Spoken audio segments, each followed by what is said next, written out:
Hi, the Earth is round. I feel like I should get this out of the way pretty quick because, as you'll find out, some people don't think that's true.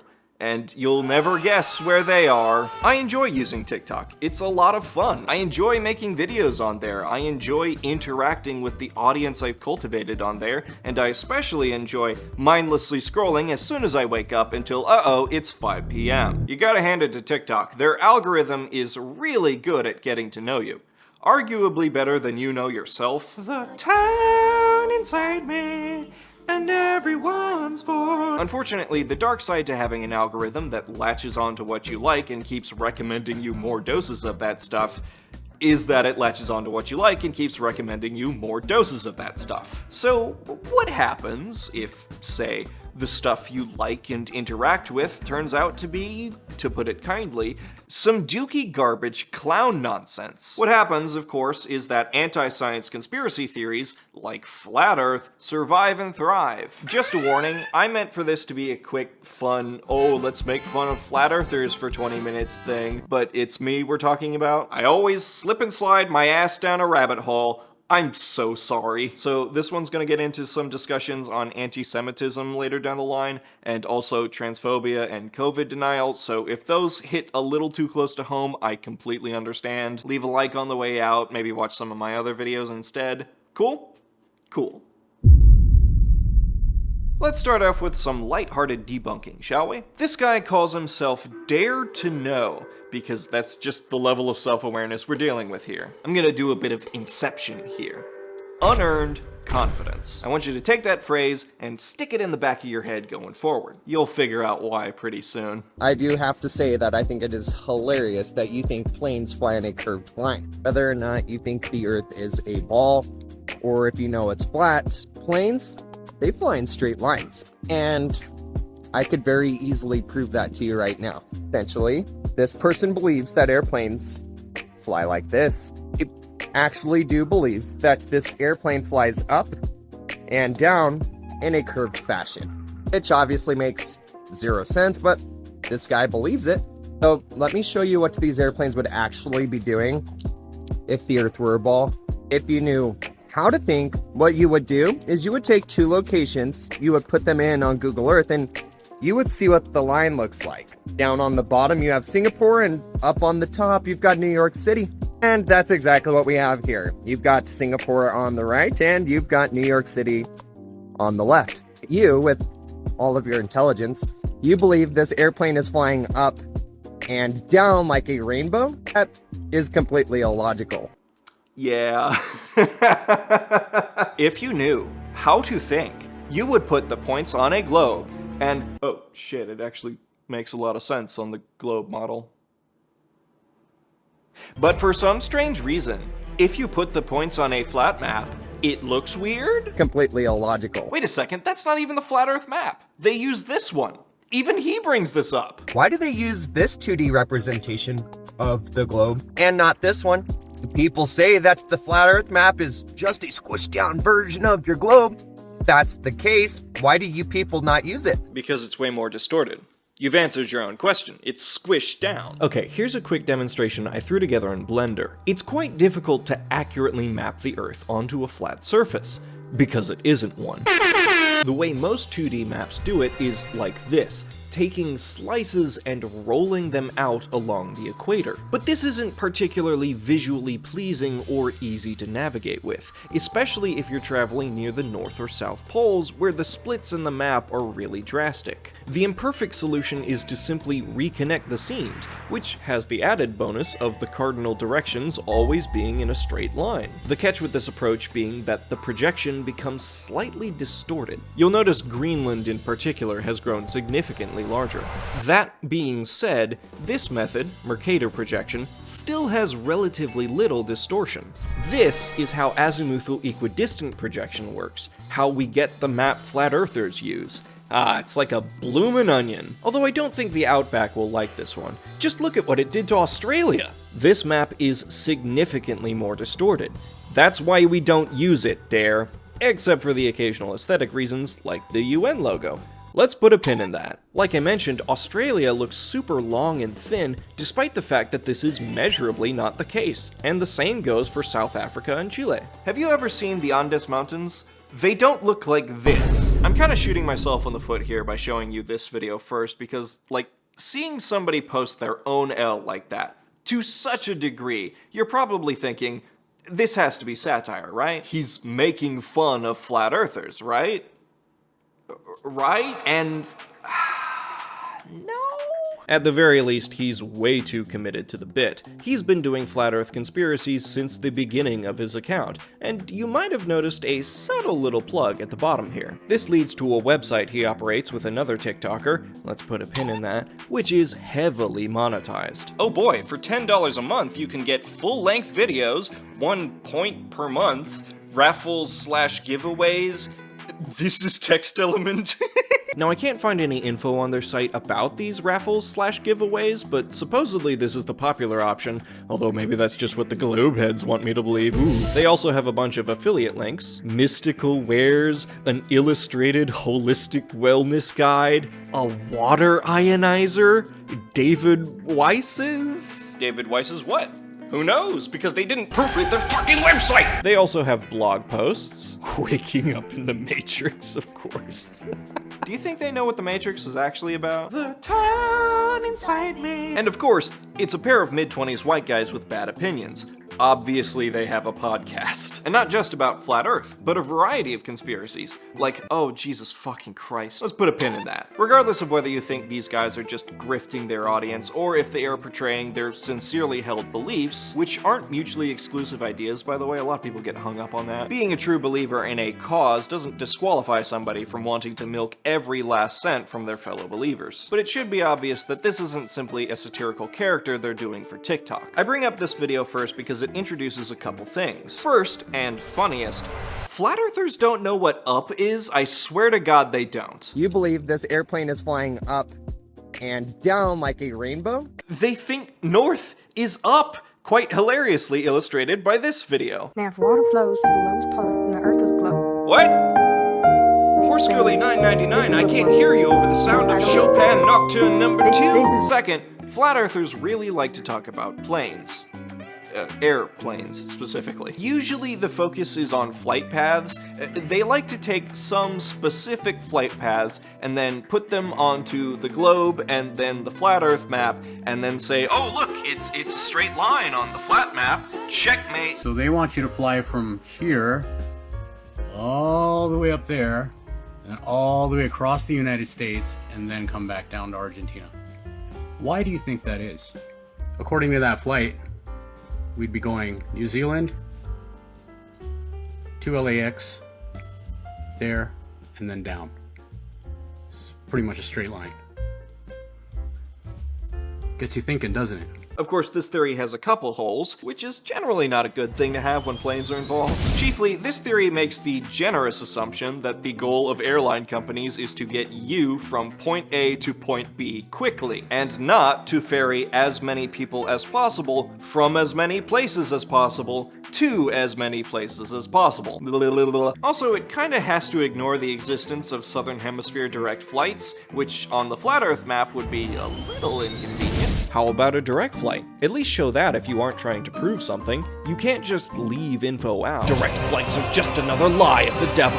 Those flights don't actually occur, and I'm gonna prove it. He didn't. But with Dare specifically, he likes to bring up airplanes because, well, I don't think he knows how they work. You might have caught it earlier. I'll play it again. Planes, they fly in straight lines. Like, that's a bold claim, and it's not even true on the flat Earth model. They have to go up and down, Dare. That's like their whole thing. Not to mention the fact that they have to account for weather, and wind, and turbulence, and other planes. To be charitable, sure, if you zoom out really far, most flight paths would look pretty straight, and maybe that's what he's referring to. And that's what I thought. Until I saw this video. As an airplane travels over the surface of a ball, the distance in between the aircraft and the ground, it's going to change. In order for an aircraft to maintain its altitude as it travels over the surface of a ball, that airplane would have to adjust for the curvature. Yeah, they would have to adjust for the curvature. Would you like to guess what I'm going to say next? The aircraft you see behind me is called the SR-71 Blackbird. This aircraft travels at 2,200 miles per hour. So exactly how much curvature would this aircraft have to overcome in 2,200 miles? Well, now you see that airplane would need to adjust by 595 miles to maintain its altitude. Technically a little bit less since that calculator assumes you're at sea level, but I'll let that slide. Because it covers this distance in 1 hour, that means this aircraft would have to fall 595 miles per hour. Terminal velocity for a skydiver is 118 miles per hour. Terminal velocity in this context, if for some reason you don't already know this, refers to the maximum speed an object in free fall can achieve before the force of air resistance becomes equal and opposite to that of gravity, preventing further acceleration. It does not refer to an object specifically designed to slice through the air, moving laterally under constant acceleration of the famously powerful turbojet engines of the SR-71 Blackbird. You goof? You buffoon!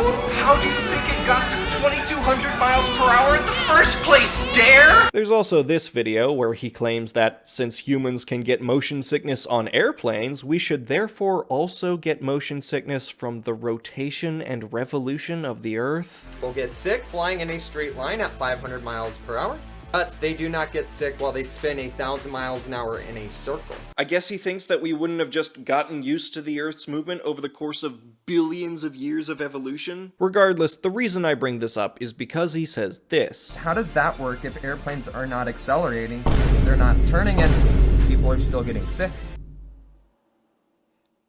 Does he think they're fired out of a fucking cannon? They have engines, Dare! Of course they're accelerating! Do you just not know how forces work? Ah! Third is his Watch Mojo voice. If you knew how to think, this person believes that airplanes fly like this. This map here is a 2D representation of this. That's not important, but it is very funny to think of him interrupting his rants on how every weatherman is lying to you to talk about number 15, Burger King foot lettuce. And fourth, as I mentioned before, is unearned confidence. Dare really wants you to know that he thinks he's smarter than you. Only a fool would believe that airplanes fly in a rainbow fashion. Which is pretty ironic considering everything we've just talked about. We'll take a break from him in a bit, but I do want to discuss one more video of his. Okay, so weather is something that we can observe and report. Everybody knows that summertime is hotter than wintertime. What most people don't know is on the globe model, when the northern hemisphere is experiencing its winter, we are millions of miles closer to the sun. And even though we are millions of miles closer to the sun in the wintertime, they will tell you that the Earth's tilt will change the temperature. A lousy 23-degree tilt, which is a 1,587 mile tilt. 23-degree tilt of the Earth, 69 miles per degree. Nice. 1587 mile difference. Call this the perihelion. There's an I in there, perihelion. This is when the Earth is the closest to the sun, at which point the Earth is 91.4 million miles away. And in the summertime, when it is hotter here on Earth... Well, half the Earth anyway. The other half is in winter. You know that, right? It's important to me that you know that. We are 94,509,598 miles away from the sun. Okay, sure. 3 million miles is a pretty drastic difference. Well, it would be were it not for the fact that, as he mentioned in his video, the closest we ever get to the sun is 91 million miles. To put that in perspective, that is a difference of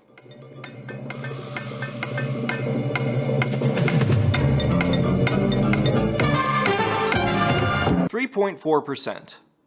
So, not that drastic. Sad thing is, globe people feel the need to explain this to us like we don't already know. They will come on to my page and say that the Earth's tilt causes this because of the angle of the sun rays. Basically what they're telling you is if you get closer to a campfire and you tilt backwards, it won't get you hot. Oh, I get where he's going with this now. Yeah, I was wondering why he put the angle in miles. Dare, seasons don't come from us getting closer or farther away from the sun. And honestly, I understand this misconception. It's a problem with the education system, really. I could talk for hours about the way we teach science to children, how we often oversimplify inherently complex topics to the point of inaccuracy. It's the same reason transphobes keep reciting, "It's simple biology," which is a hilarious oxymoron. You know how famously simple biology is. Whenever they say that gender is determined by chromosomes and there's only 2 of them, they learned the oversimplified version in middle school and then formed an ideology over it before going on to learn that it's actually a lot more complicated. I remember clear as day learning that summertime happens because our side of the Earth gets closer to the sun. It's technically true if you squint your eyes, but hopefully you go on to learn the more complex explanation before you decide that every scientist is a filthy liar because it doesn't click for you. I also suspect that's why Dare thinks the aphelion-perihelion difference is so high. You can see behind him in the video this picture of a super exaggerated elliptical orbit that explains the aphelion and perihelion. This is the kind of picture we'd use to explain concepts to babies. The actual orbit would look more like this. Because the sun is over 90 million miles away from the Earth, thanks Dare for reminding us, the sunlight and radiation that manages to reach us come in rays that are nearly parallel to each other. We can observe this quite easily by looking at shadows produced by sunlight. As an object like my hand here moves forward, the shadow doesn't change size. This is also one way to know that the moon landing wasn't faked. Those parallel shadows would have been unfeasible at the time. Here's a deck of Uno cards to represent these rays. During summertime, a lot of these rays and the heat that comes with it are hitting the Earth's surface. But as we move to the wintertime, far fewer are making contact. And of course there's also the atmosphere to take into account. Mathematically, the path from space to the ground that encounters the least amount of air is going to be a vertical one, straight down. By which of course I mean inward toward the center of the planet, not south.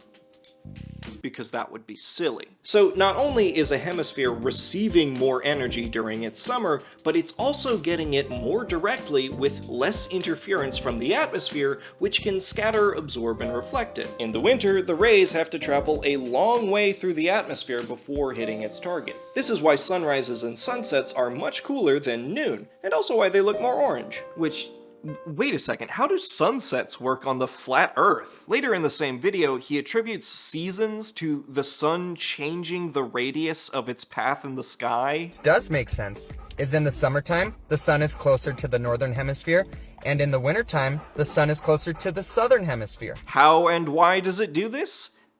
I don't know, magic, I guess. But this model would mean that the sun never descends below the horizon. And it would be really silly to deny something that you can just go outside and see happening every single day, right? Right? Running out of pins. For my sanity, let's talk about someone else. 40-bit parallel! Woo! Ah, finally, someone rational. Now, I know talking about this guy is kinda cheating. I don't know his name, I'm gonna call him Keith. He seems like a Keith. Even by flat earther standards, his arguments are pretty incoherent. Damn, that's crazy. If only he had some sort of suit to protect him. Perhaps a suit made for space! Most of his videos consist of him taking footage from NASA or other people who know how the world works, and then exaggeratedly laughing into the camera about how silly that sounds to him. Sir, NASA's words, not mine. Epic view of moon transiting the Earth. Epic view. Yeah. That's hilarious, man. Epic. Yeah, man. Yeah. Holy crap. Stop laughing.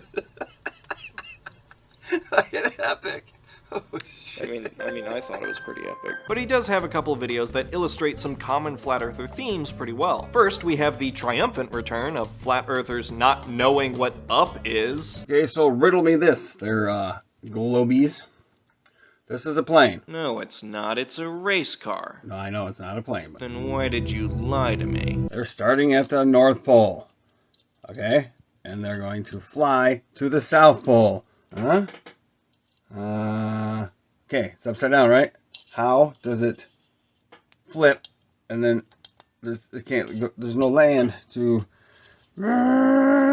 We've already covered that. I just thought it'd be funny to watch a grown man own the globe heads by playing with Hot Wheels. So I'll quickly move on to this video, which received quite a bit of attention. I should mention, Keith likes to refer to people who understand that the Earth is round using a portmanteau of the word globe and a certain ableist slur. I've blurted out, but I'm mentioning this because A, I don't want anyone to think that I'm suppressing important information, and B, it's a useful reminder of what sort of level we're operating on here. Okay, for all you globe can't comprehend a local sun. Local sun. That's what the sun looks like. Oh, I see. This is a non-local sun. Ah. Local sun? Mmm. Not local. Ah. I know you can't comprehend that. I know you can't comprehend that. There you go. You should be able to comprehend this. Local. Mmm. Not local. Ah. Local? Mmm. Not local. Ah. Local. Not local. Local. Not local. Ah. Small problem here. The sun doesn't work like that, you walnut! Here's a fun fact about light. It doesn't like being told what to do. It likes to travel out evenly from its point of origin unless it's stopped by an opaque surface. This is a light I use for my videos. Say hi, Godox VL200.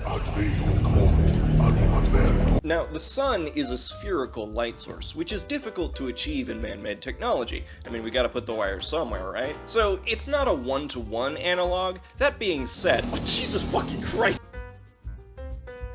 The light may be pointed at a spot on the wall, but it still spreads out all over, which isn't always desirable in video work. When I say it like that, video work. So we can add an opaque surface, like this reflector dish, to limit how much our beam spreads. Also, this particular dish is lined with a reflective surface on the inside, hence the name. So light that would have spread beyond its confines is redirected more efficiently.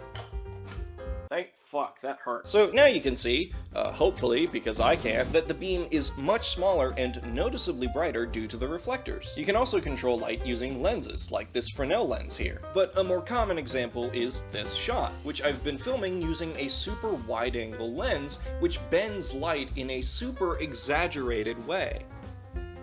Hey, how's it going? And I know flat earthers love bringing up wide-angle lenses, so hopefully this made sense to you. The use of a cone-like shape with a reflective interior combined with a lens to produce a highly concentrated beam of light is collectively referred to by scientists as how flashlights work. So, no, I don't think your local sun theory holds water. Keith also really likes to not understand how rockets work, which is the main reason I bring him up. I am 123 miles from Kennedy Space Center in Palm City, Florida. Florida. And there's no curve. No curve. 100 freaking miles. 400 feet up is the drone. Okay, see it's up here. Till this is a SpaceX launch. SpaceX always got this craziness going on here, so everybody's focused on that and they don't watch the thing go woo. Nobody pays attention to that. Everybody pays attention to the big old blah in the sky. But it comes back down. There it is. Remember, this is a smoke screen. This is for all the oohs and ahs and look at me over here and not pay attention to what's going on down here. So here we are in Kerbal Space Program. It's a spaceflight simulator game that has a simplified but still realistic and quite fun orbital mechanics model. The sequel just came out in early access, and I can't wait for it to actually run on my computer. Was this video an excuse to play KSP on camera? Yes. Is it also a backdoor pilot for a potential gaming channel? Absolutely. Fuck you! I'm sorry, that was really aggressive. I don't know why I did that. Now, something that flat earthers tend to forget is that our planet is really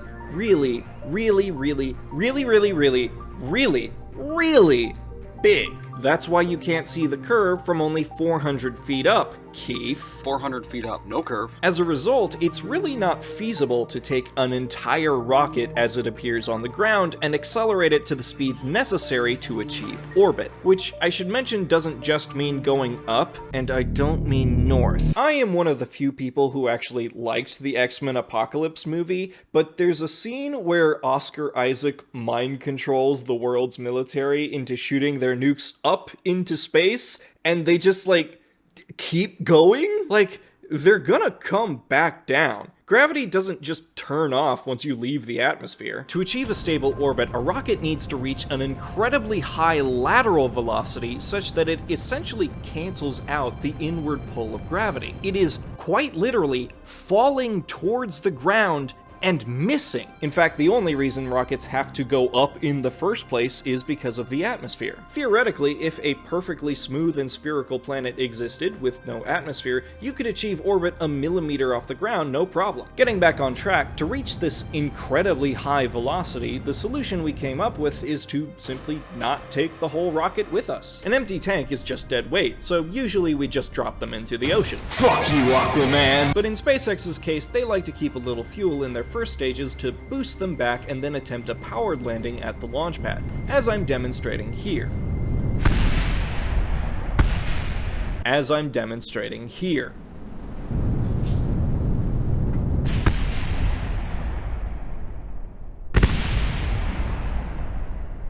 As I'm demonstrating here. Fuck. Jet. Oh! Too late!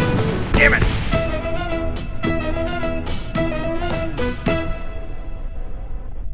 Yeah. I cannot stress this enough. You could not have picked a worse example of hiding the rockets actually coming back down than SpaceX. This is their whole gimmick!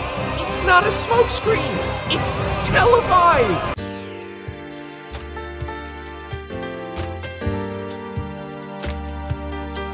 Okay, so clearly those last two guys weren't the brightest local suns in the box, so who else is there? Maybe we could look at someone with better arguments, or perhaps someone a bit more normal and— If you know me, you know that I don't trust the government. This is Kaleb. He's done quite well on TikTok, garnering a following of, "Aw, that's depressing." And he's also the person who runs that sketchy-ass website I mentioned with Dare. How do I describe Kaleb? Kaleb is like a lost, bewildered puppy, perpetually confused by, well, things in general. Take this video. The Earth is not a ball! Kaleb, you gotta back away from the camera. I beg of you. Stellanilian eclipses are a phenomenon that happens during a lunar eclipse where you can see both the sun and the moon above the horizon. This is obviously a proof that the Earth is not a ball because we're supposed to be in between the sun and the moon during a lunar eclipse. If you don't know how that works, we shouldn't be able to see them both. Similar to how we're seeing the sun and the moon during the same time during the day a lot of the times. Like, isn't it supposed to be on the other side of the ball, given moonlight? No. No, it isn't.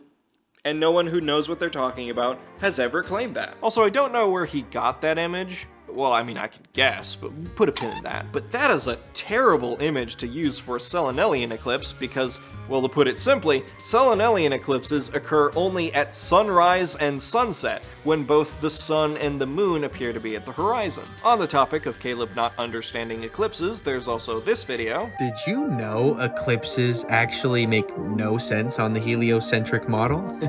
I'm gonna explain why. Alright, let's see it. So all these planets, right, they were created from the Big Bang. Gravity caused all of them to become balls. They're all orbiting the sun irregularly at different speeds, miles an hour.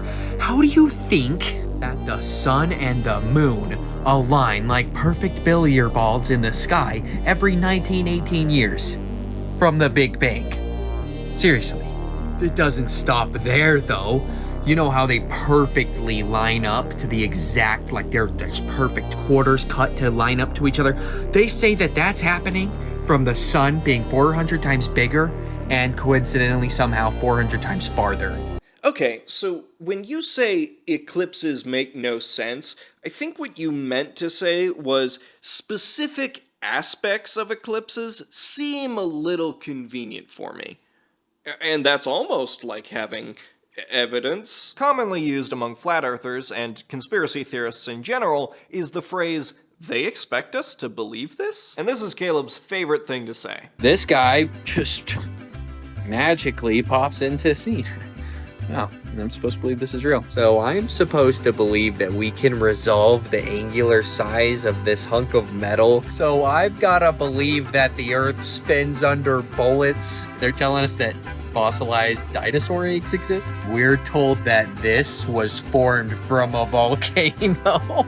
I've gotta believe seismometers can detect earthquakes. How am I supposed to believe that I'm on this? We've got to believe that a bunch of Freemasons landed on the moon in this, and you have to believe that the light is hitting this surface. So I'm supposed to believe that the sun is 93 million miles away from the Earth. And no, we don't expect you to believe it. You can do one better. You can actually understand these topics. Do research. But as much as flat earthers like to say they do their own research, I have a sneaking suspicion they're using a different definition of the term. For example, Caleb's favorite source is Facebook boomer memes? Like straight up top text, bottom text shit, there's usually one in every video. He likes them so much, Hey, wait a second! Take this plane right here, the SR-71. This thing's top speed is 2,200 miles an hour. This plane would have to drop 9.5 miles every 60 seconds.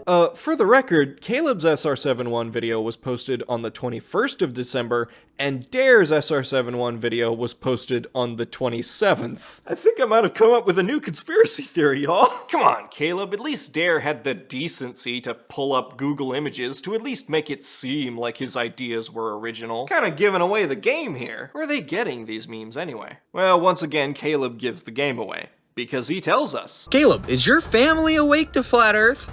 Most of them, and the ones that aren't, again, are not willing to talk to me about the subject because I have so much knowledge around it, and they can't disprove me, so it makes them mad. Oh, well, of course. But if you're serious about waking up your friends and family to the truth, all you're gonna need is $3. This is the app you're gonna need. Search these letters in this sequence in your app store or Play Store and buy it. Of course, a paid app. Shoulda guessed. We have to spread the truth to everyone.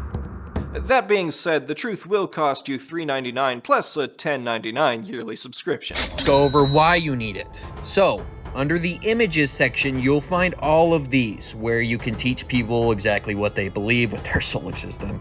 You can show people all of these images to wake them up. I get a lot of the images that I use from here. Oh look, we figured out what David Weiss's was after all. Now the app mainly seems to be a map of the flat earth with the sun somehow casting a crescent-shaped light. What's going on here? But true to Caleb's word, one of the app's selling points is indeed a collection of pro-flat earth memes, which he has indeed used in videos. Turns out doing your own research is really easy when it consists entirely of collecting your talking points from a phone app that pays you to promote it. In the few times Caleb doesn't substitute memes for science, well, he opens himself to being easily debunked. The mainstream narrative of why the sun sets is because we're on a ball, right? We are falling backwards, eastward. That's why the sun sets. It's then obfuscated by the curvature of the earth. They're claiming all these oceans are curving over a ball. Then, can somebody explain why the sun doesn't continue to set in this video? The camera's out of focus. Why it seems to just kind of disappear into the soup of the atmosphere, because the camera's out of focus. Caleb, the camera's out of focus? Here, look. So I bought a beach ball for this bit. Originally, I was going to use this countertop right here, but you just know that if a flat earther saw that, they'd go, well, the countertop's flat, checkmate. So here I am, blowing my big balls on camera. This is my son. He's a good boy. He's got a bright future ahead of him. Ooh, too bright, son. Calm down your future. Now I'm gonna lock the focus on this lens, and now the sun is setting. And oh my, that looks familiar. It certainly looks like the sun is just moving away and disappearing into the soup of the atmosphere. Oh, and now it's coming back. And now it's going back away. No, don't look at the other camera, no! But later in the video, he goes right back to memes to display that he doesn't understand perspective. The sun simply moves away from the viewer into the vanishing point, creating the illusion that it is moving down, setting/rising. Like these light posts, for example. As they get farther away, they're all the same size, they'll eventually converge with the horizon. If they kept going, you wouldn't be able to see all of them forever. This is just how perspective works on level surfaces. The sky ramps down, the ground ramps up. Yes, as an object gets further from an observer on a flat plane, it will appear to get smaller and closer to the plane. However, it will never appear to submerge below the plane. Furthermore, if that object is floating above the ground, in order for the distance between it and the ground to seemingly shrink as it travels away, the object itself would also have to shrink at a proportionate rate. Anyway, on a completely unrelated note, here's a video that's in focus of a sunset which is mysteriously submerging below the horizon and not changing size. While I'm here and I have my ball out, I'd like to address this video. Sure you want to talk about NASA's images? Wow, that's crazy. They look completely different. Also, this is extremely ironic. Hello there. This is me. This is also too tall. Fuck. Oh no, it must be a fake beach ball. That's what's going on. The flat earthers got us again. I faked this beach ball because it's changing its appearance. I find it extremely hilarious that flat earthers love to talk about wide-angle lenses. It's their go-to explanation for any photo that shows a curve, regardless of whether a wide-angle lens was actually used. But as soon as a wide-angle lens could be used to provide a rational explanation for something flat earthers see as fake, they forget they exist. And this leads to my next point. Flat earther arguments contradict each other all the time. Shocker, I know. For example, let's ask the question that you've probably had in the back of your head. Why haven't any flat earthers produced any evidence of the edge? That would be a slam dunk, wouldn't you think? Undeniable evidence that the Earth is not a globe. Well, according to Darren Kaleb, there isn't one. You still think that flat earthers think we're on a disc in space? Flat earthers definitely don't think that we're on a disc with an edge. We don't know how far this thing goes out. We don't know if it looks like this. And unfortunately, none of us are allowed to go and poke around and find out. No one? I don't want to distract too much, but you absolutely can go to Antarctica. My cousin went there last month.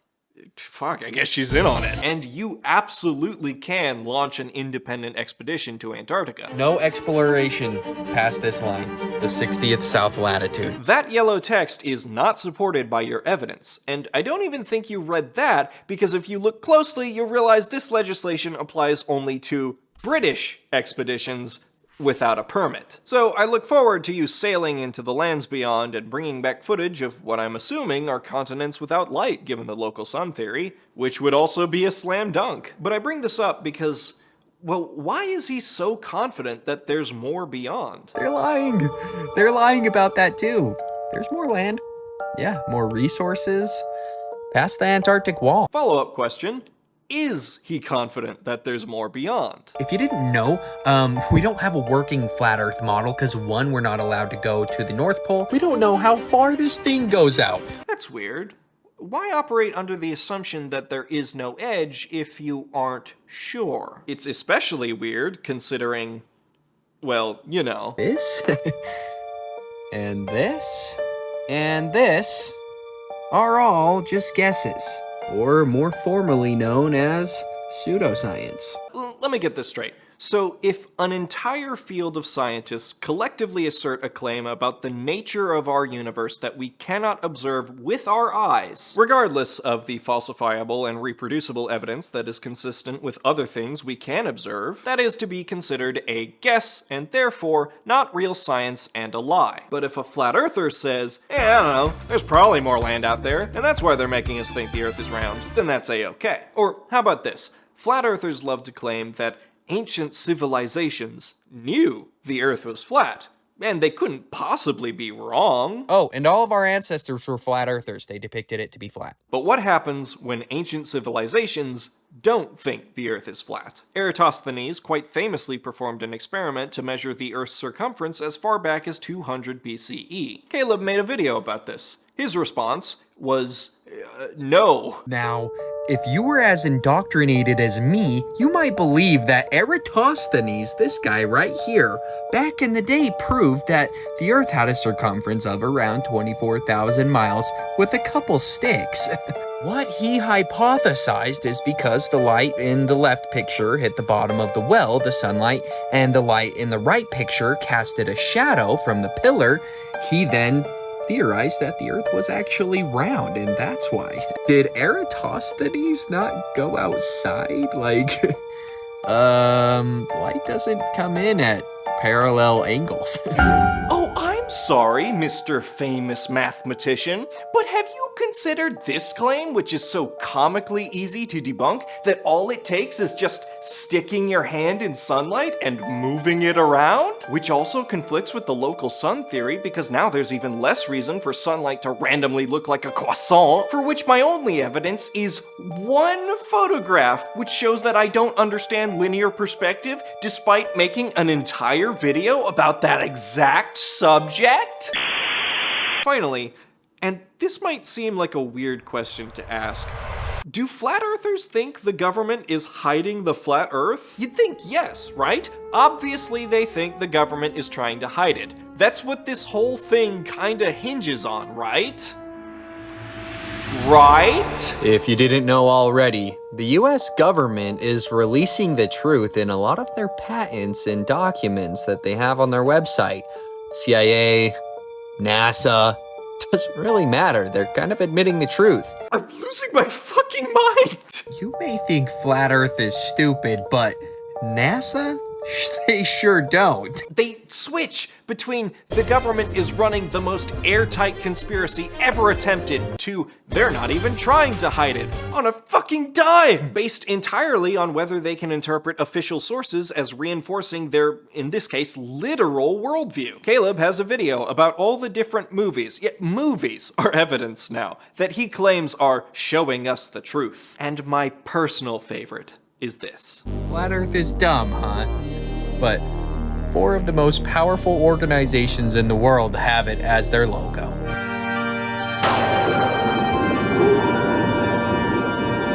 Everyone, today we are triumphant.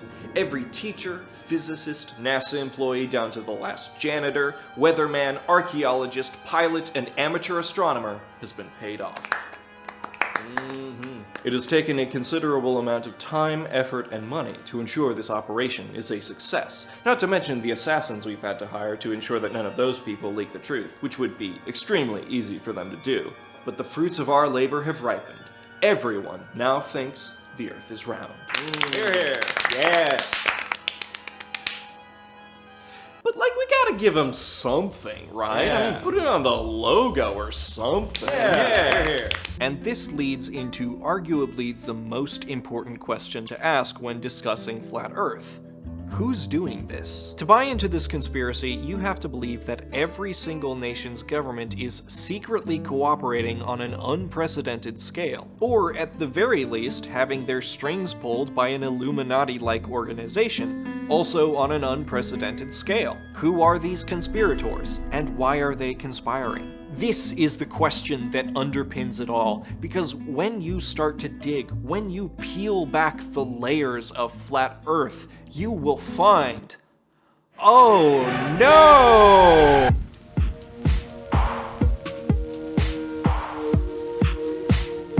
Look, Look, we've been having fun here, laughing at people who believe in a cartoonishly absurd conspiracy, but eventually we do have to contend with the seriously fucked up aspects of their ideology. Most discussions on flat earthers try to gingerly tiptoe around the issue, paint them as relatively harmless. But it's important to acknowledge that it never ends with just flat earth. You know how you never have just a transphobe? There's always another bigotry just under the surface. Posey Parker is friends with white supremacists, Jordan Peterson really likes to talk about race and IQ, and I don't think I have to remind my audience of Harry Potter and they like being slaves actually. When you decide that an entire group of people who are part of that group as a result of factors inherent to their being through no choice of their own are bad or sinful or evil, and that something needs to be done about them, it's difficult to turn off that part of your brain when it comes to other groups. Similarly,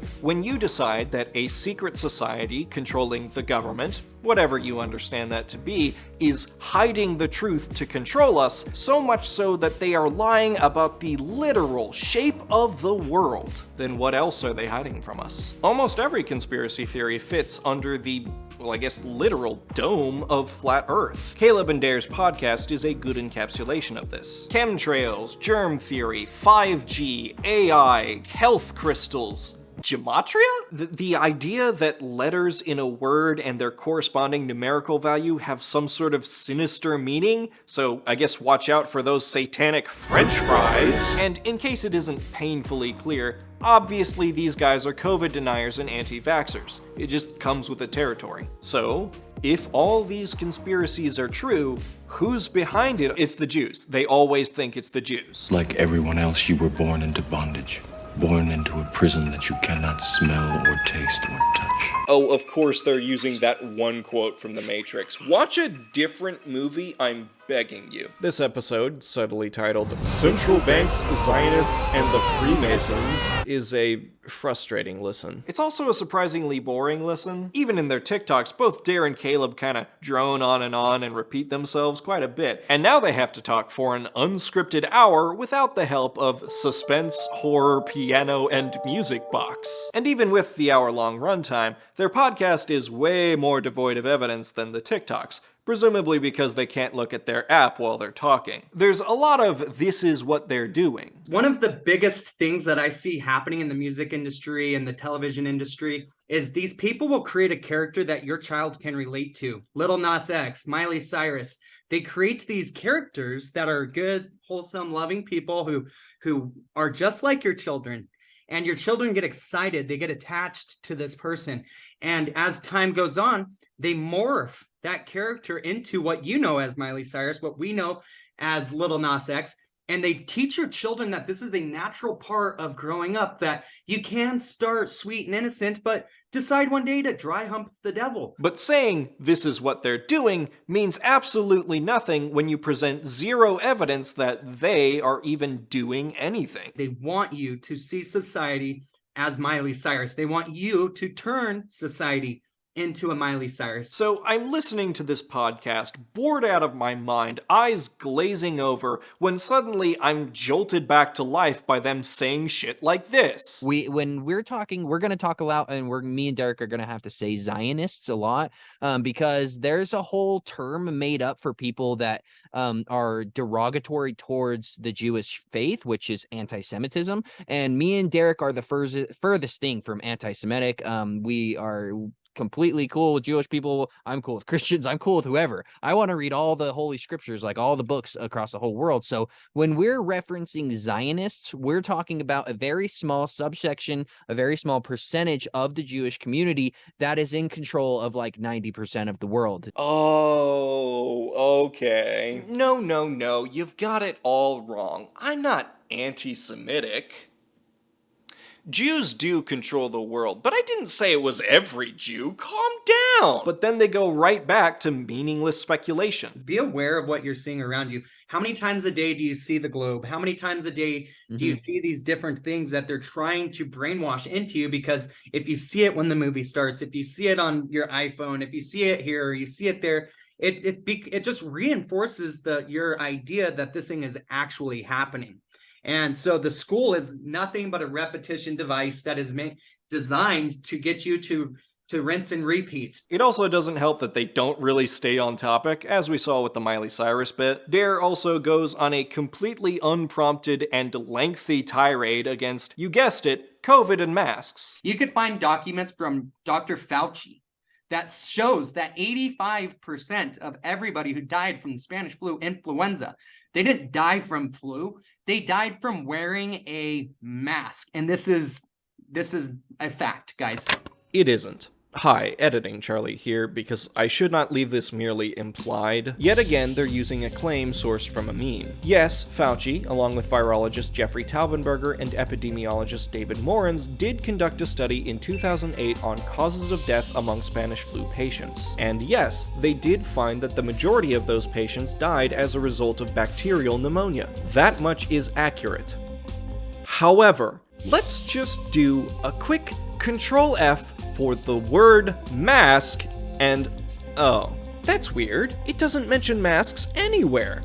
I'm starting to think memes aren't the best source of information. Okay, let's just focus on the wild shit. What's this business about the Freemasons? Freemasonry is a collection of fraternal organizations originally consisting of literal stonemasons, but has since expanded its roster to most everyone. Except women. No girls allowed. Kaleb and Dare call them a cult, but they're only a cult in the sense that the Boy Scouts are a cult. No girls allowed. Freemasonry has the unfortunate combination of being old enough to have a nebulous origin and being kinda mysterious. So they tend to get lumped in with various anti-Semitic conspiracies, usually that it is a front for Jewish satanic activities. A certain art school flunky repeated these claims many times, so much so that, and people tend to forget this, Freemasons were persecuted during the Holocaust. 80 years later, those same talking points are being regurgitated on a Flat Earth podcast. But I wanted to ask you, Kaleb,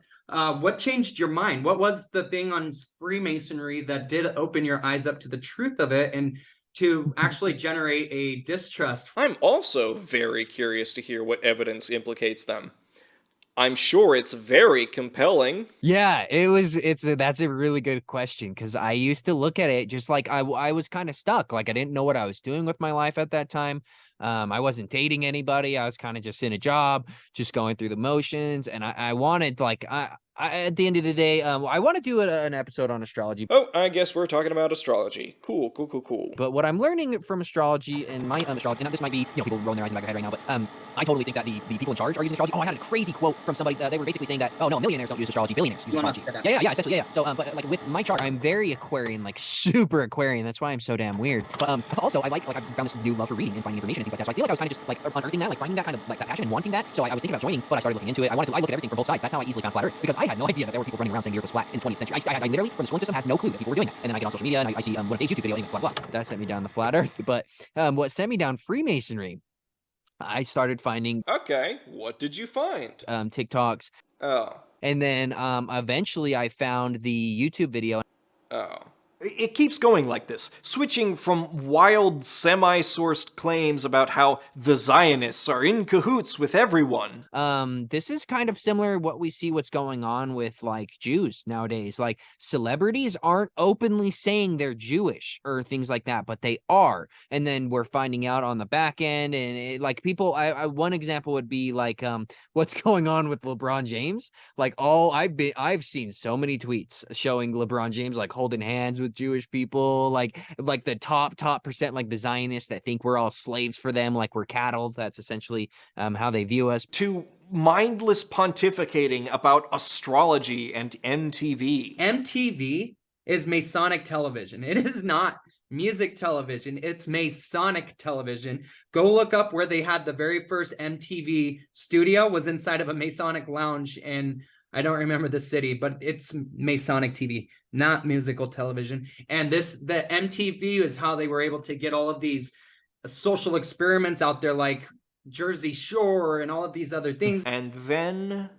this happened. And I wanted to detail a little bit just because this is something that I had recently figured out. But a lot of countries, like what Hitler did, where he was kicking Jews out or he was asking them to leave. If you go listen to speeches, and I don't want this to go down that road, but if you go listen to Hitler speech, like in his actual public speeches, like he doesn't say anything like that crazy. He's basically saying that the Zionists are coming through and they want control of everything. They want to institutionalize a central bank. They want control of our money. They want control of the education system. That's essentially what these people do. But there was way more than one country that was kicking this religion out of their countries. Essentially, they were kicking, just to put it blatant, they were kicking Jews out of their country.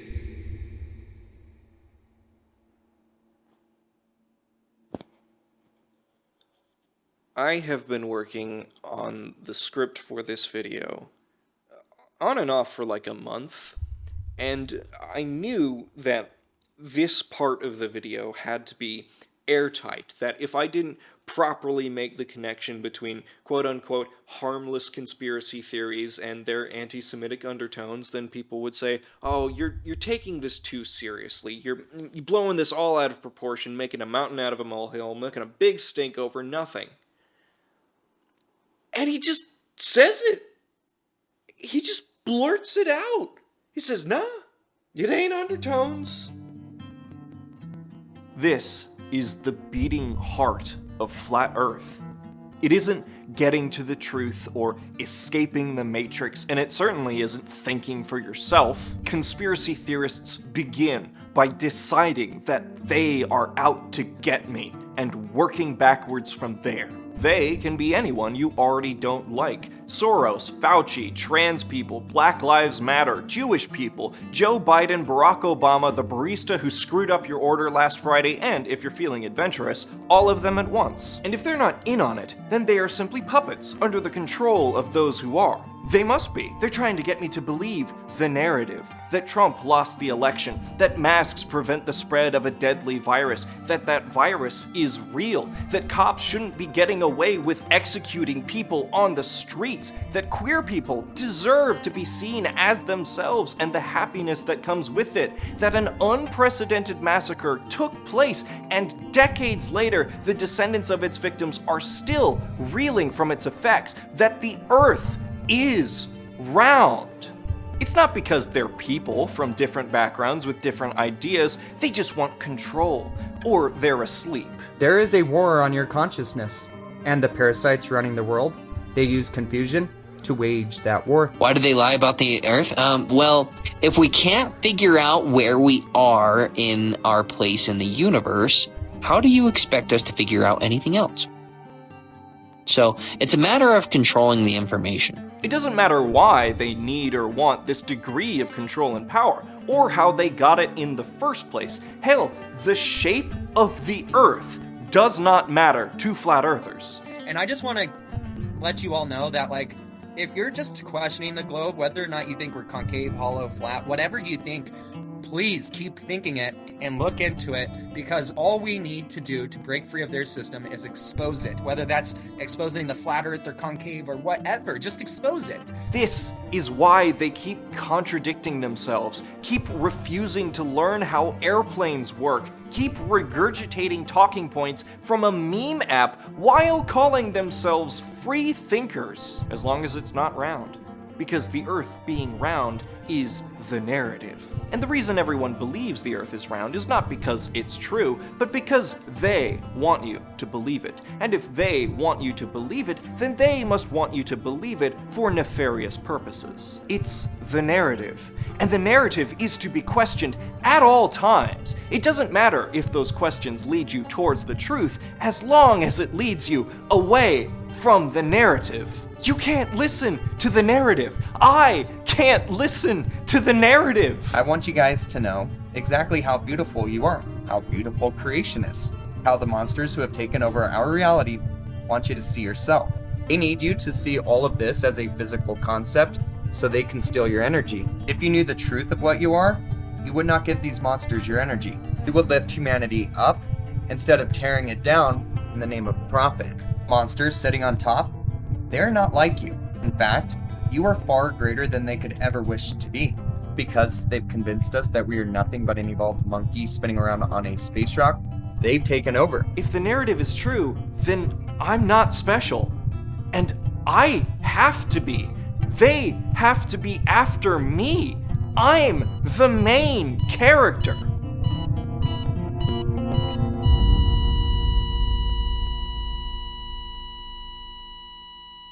Okay, I've got a little experiment going on here. This is my camera set up in the hallway of my office.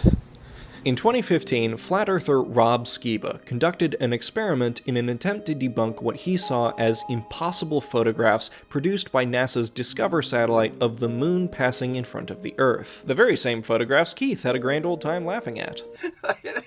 Rob's argument was that if the sizes of the celestial bodies were accurate, then pictures taken from the surface of the moon would show the Earth as much larger than it appears in official photos from the surface. If that's the way the real scale is, from 1,000,000 miles away on the other side of the moon, looking toward the Earth, then if you're standing on the moon and you're going to take a picture of the Earth will be covering the entire sky.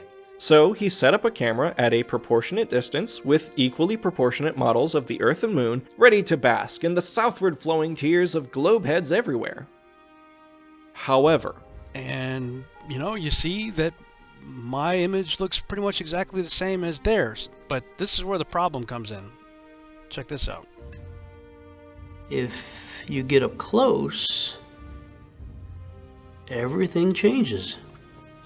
So, when you're kind of coming up over the moon, the Earth does look small. Very interesting. Rob's experiment came to my attention when this clip showed up on my For You page with the caption, "Flat Earther admits he's wrong." And I'm sorry to that TikToker whose name I forget, but no. I'd like to say that this leads to a happy ending where this shocks Rob into an epiphany where he asks himself, what else am I wrong about? And how do I find out? But it doesn't. Before he even shows the experiment, he says he still believes the photos to be fake and the Earth to be flat. Now, I still think this picture's fraudulent, and I still think that they are proving it to us with every blue marble that they put out. He doesn't admit he's wrong. He makes a concession that he won't use that argument in the future. At least in terms of the scale, that part of the argument has to get thrown out. The realization simply wasn't enough to jumpstart his journey. I'm afraid his story doesn't get better. As I said, it never ends with just flat Earth. In October 2021, Rob Skiba died of complications from COVID-19 after vocally refusing to take a vaccine. Even this wasn't enough for Rob's followers. It couldn't have been the virus. They must have gotten to him. When people like this are confronted with the truth, staring in the face of reality itself, the response is simply, "Ha! Look what they have to conjure to convince me of their lies. They must be desperate. I must be getting close."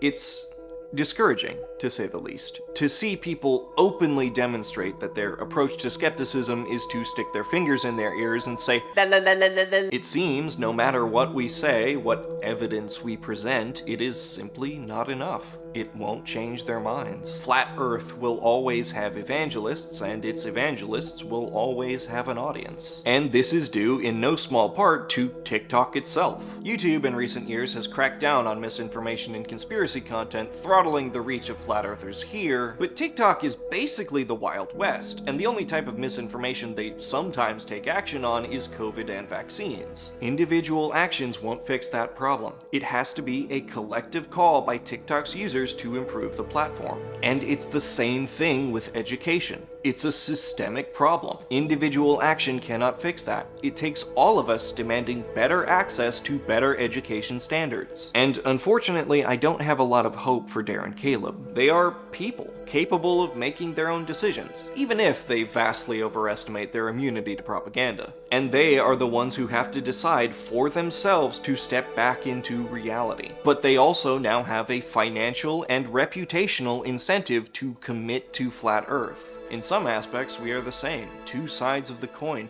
both adamantly refusing to flip to the other. And only one of us knowing how airplanes work. But that doesn't mean that nothing can be done. I don't want to pretend like this video is doing some noble service, but there is evidence to suggest that debunking and deconstructing conspiratorial beliefs can help. Linked in the description is a particularly fascinating article from the Journal of Chinese Political Science on approaches to de-radicalization on COVID-19 conspiracies. The first approach, which the paper describes as content-targeted, revolves around debunking conspiracy theorist arguments and discrediting the people who make them. Fact-checking falls in this category. One content-focused technique, inoculation strategy, involves purposefully exposing participants to weak arguments with obvious contradictions and logical fallacies so they can recognize those strategies when they are less obvious. In this study, they showed participants an Alex Jones segment in which he cited reports that were hypothetical, contradictory, or showed nothing, with the added bonus that Jones' reputation preceded him. The paper found that this did have a positive effect among the participants. However, the inoculation approach has a pretty major downside. The inoculation approach was originally developed, and is often used, with the aim of protecting individuals' positive pre-existing viewpoints from the influence of future malicious information. The tendency to endorse a conspiracy theory is highest among people who have, inter alia, a particular ideological worldview to which the conspiracy theory can be linked, and are motivated to protect said worldview. The inoculating effects on this subpopulation can be less effective, as people with pre-existing beliefs may find a conspiracy discourse, even if it contains obvious logical errors, consistent with their pre-existing convictions, making it prone to integration into their conspiratorial worldviews. In essence, while this approach is useful for preventing radicalization, it's far less effective in de-radicalizing those who have already bought in. The second approach, however, audience-focused, is much more optimistic. This involves dissecting the nature of conspiracies as a whole, arming people with a better understanding of how they work, and how to spot when they are being duped by easy answers, in a process referred to as disenchantment. The content-targeted approach does not count for the possibility of false propositions sometimes making sense due to factors such as pre-existing conspiracy or racist convictions. The disenchantment approach, however, avoids false but sensical claims by exposing the highly biased process of production underpinning conspiracy theories, helping validate a baseline that does not make sense a priori. The human-focused disenchantment treatment demonstrated a significant de-radicalization effect, whereas the effect of the inoculation approach achieved just a little more than preventing further attitude intensification. This is why I stress so much the importance of addressing the underlying anti-Semitism and the way that it gives easy answers that validate biases. It's not quite enough to just know how they are wrong. We need to know why they are wrong. If this video does anything at all, I would hope that it asks you to reevaluate your rhetorical goals. How do we on the left, I'm assuming you're on the left if you're still watching, I put my pronouns in the beginning, come on. How do we deal with conspiracy theorists? In response to the rise in popularity of flat earthers on TikTok, what has risen to meet them is essentially a cottage industry of accounts that either debunk them or just call them quacks who can't find the moon. And listen, I don't disagree with you. I wouldn't have done that in this video if I didn't think that had any merit. But if you do run one of these accounts, or if you just find yourself engaging with flat earth content just to argue with them, it's worth asking why. Is your goal simply to have a bit of fun at their expense? Is it to inoculate and ward off those who would otherwise be persuaded by flat earth arguments?